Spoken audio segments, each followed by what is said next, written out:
Our new assignment is all about color. Color is one of the elements of art. Line, shape, value, texture.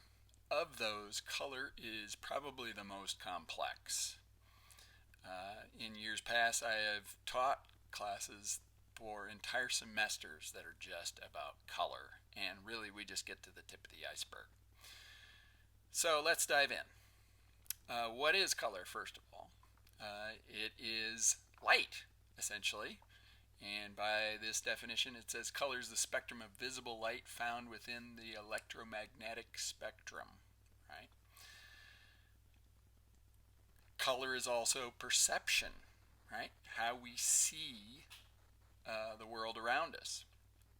And what's being presented in this example is a human visible spectrum of light and a dog's visible spectrum of light.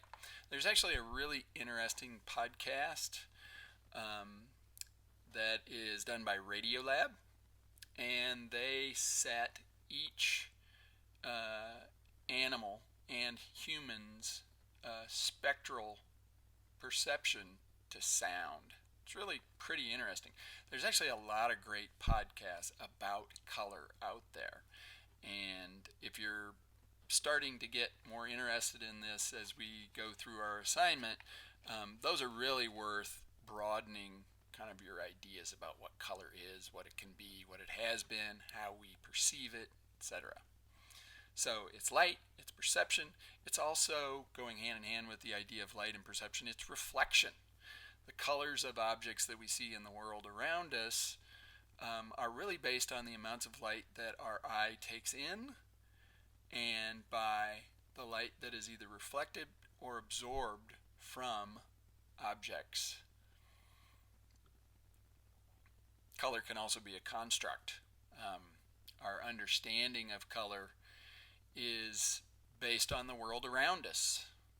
Psychological effects, social effects, cultural. In the image here, we see crayons with different names, wild strawberry and macaroni and cheese, right? The names of colors like that on paint chips, on crayons, mauve, periwinkle, these terms really don't mean anything. They are meant to be emotionally evocative. So when we go to the paint store and we pick out a color that we want, part of picking the color to a small degree and us responding to it is the name of the color. The next time you look at paint chips, kind of pay attention to this. A lot of them are meant to make us feel a certain way about the color that we're looking at. And so it tends to be pretty arbitrary, right? We see this as far as colors symbolizing certain things, right? Red states versus blue states. But why is Republican red? Why are Democrats blue? Why is this sign moving from green to blue to yellow to orange to red to signify a greater danger, right? What does all of this mean? All of these things are wrapped up in color, right? It's easier to talk about the technical things, much harder to talk about the psychological, emotional, social, cultural, etc., right? And if you start researching this, if you look up color psychology, there's a bunch of information you can find on this. We know what we know about color from a few key figures, right? And I'll go through these really quickly. Sir Isaac Newton, of course, you may remember, proved that color is light by allowing a beam of light to pass through a prism and breaking that light into its spectral hues. Another person, Johann Wolfgang von Goethe, was one of the first people to really study the psychological effects of color, the meanings of color. And, again, a lot has been done on this since and continues to be done. It's not a dead area of study. It's something that continues to be a thing that has evolved over time. Colors don't really have one cumulative meaning, and people attribute different and sometimes contradictory meanings to the same colors, depending on different factors, right? How we've experienced color in the past can influence meaning and what we attribute to a color. Cultural differences assign different meanings to color.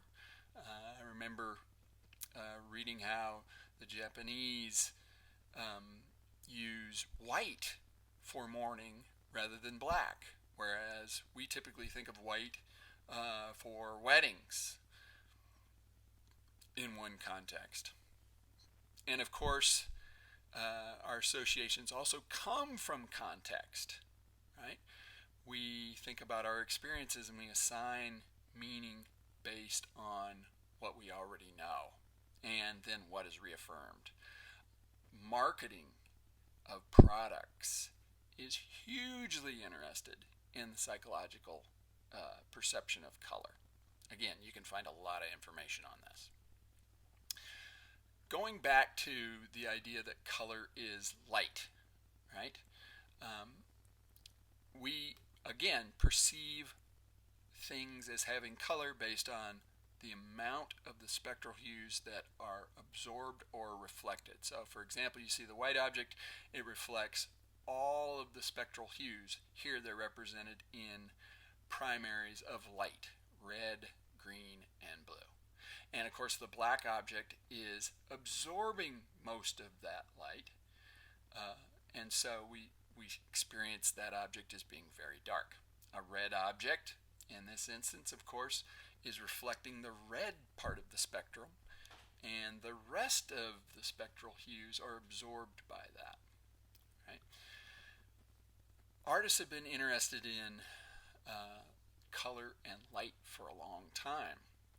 In this series of 3 photographs, one taken at the morning, one at about noon, and one in the late afternoon, we can see how the colors that we perceive change with different times of day, different atmospheric perspectives, different times of year.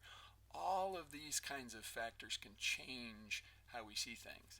In fact, most of the time we experience what's called color constancy, right? We think the sky is always blue, the grass is always green, but that is not the case, right? That is our brain really overruling what our eyes are seeing. And when we really start paying attention, we see those differences.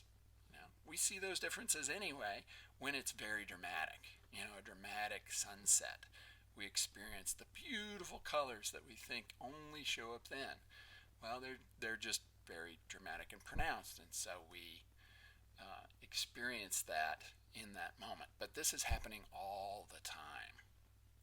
The Impressionists were fascinated by color changes, and that's why artists like Vincent van Gogh and many others painted the same subjects again and again because their subject was light. Even contemporary artists still utilize the experience of perception and color and light as their subject.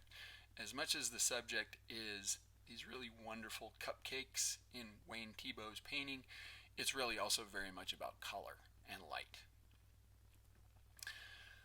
So, one way to begin thinking about color is in terms of its primaries. We have what is called additive color. Additive color is light. I mentioned before that Sir Isaac Newton proved that the spectral hues passing through a prism are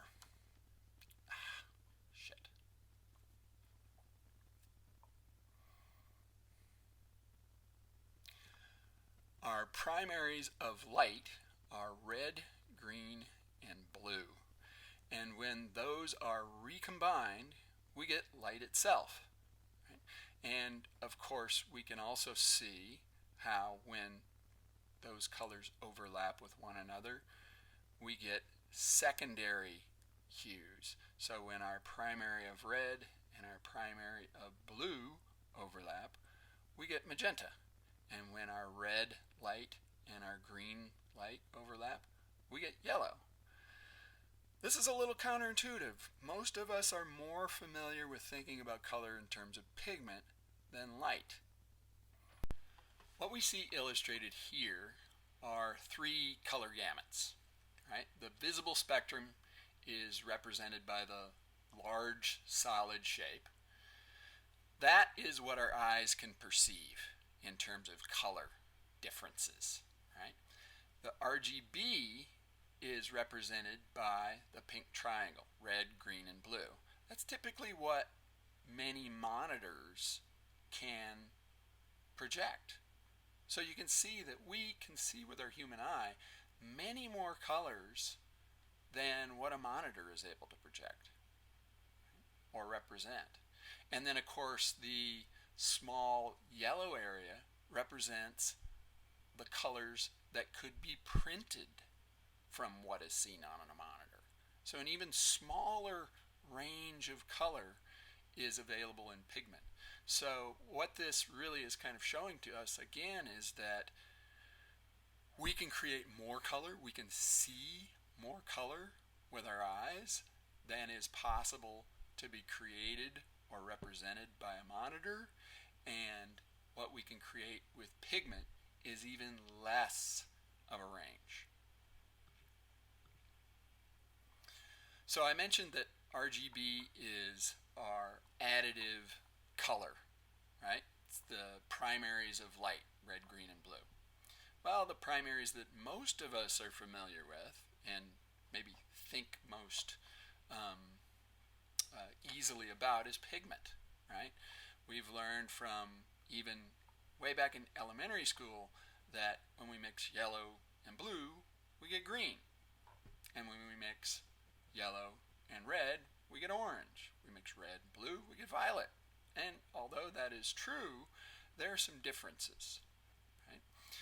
One thing that is illustrated here is traditional opaque pigments, red, yellow, and blue, represented by paint, essentially. And then we have transparent pigments.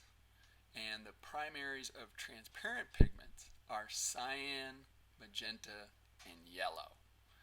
And the difference here is really that one thing we know about mixing certain blues with certain yellows is that yes, we always get a green, but the greens look very different. And oftentimes the greens are duller and muddier. Those are our secondary colors, right? Primaries of pigment, red, yellow, blue. Secondaries of pigment, orange, green, violet. Well, the secondaries and further mixtures, tertiaries, etc., continue to get duller. Right? Pigment continues to dull or desaturate the more you mix it. And so our printers don't use opaque pigments, they use transparent pigments.